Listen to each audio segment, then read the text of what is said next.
Hello again, this is Osman. In our first lesson, we talked about the first law of indices, and I gave you an example to try, which is this. So I want us to look at this example under first law of indices. Then we move on to the second law. And so you see, this one is in parentheses, this one is also in parentheses, but they are all multiplying. Now we have the number part here and we have the variables. Here again we have the number part and the variables.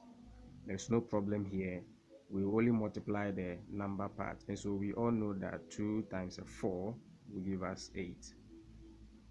Now there is x component here, another x component here, and so I will say x because the bases are the same. And in our first lesson we said if the bases are the same and they are multiplying, we add the powers. So I have 4, then minus 2, then I have the y component here, another y component here, which is also multiplying, so I'll say y, then minus 3, then plus 6. And so I have 8. This and this will give me s to the power 2. This and this will give me y to the power 3. And so this is the simplified form of what you are seeing here. I hope this helps. Now let's quickly move on to the second law of indices, which I will say second law of indices. Now the second law of indices, also known as the quotient law, deals with division. The first one deals with multiplication, the second one deals with division. And so like we did before, if I have a to the power 3 divided by a to the power 2, simply I will have a or a to the power 1, or just a.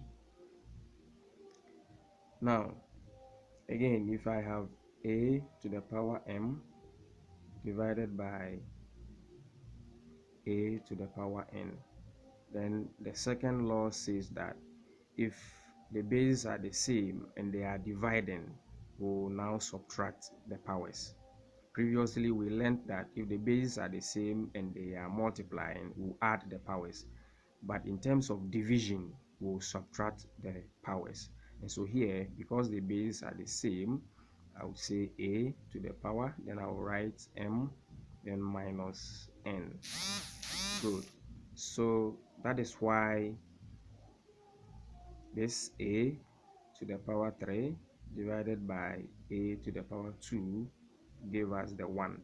And so I'll write a because the bases are the same, then I'll write 3, then minus 2, which will give us a, or a to the power 1, or simply a. This is it for the second law. And so when we take an example here, we could say 2 to the power 4. Now I can say divided by 2 to the power 2. Now we have learned that when the bases are the same and they are dividing, we will subtract the powers. And so this will give me just 2 to the power 4 minus 2, and this will lead us to 2 to the power 2. This is it, and which will then give us 4. Yes, give us 4. So here again, I leave this with you to try.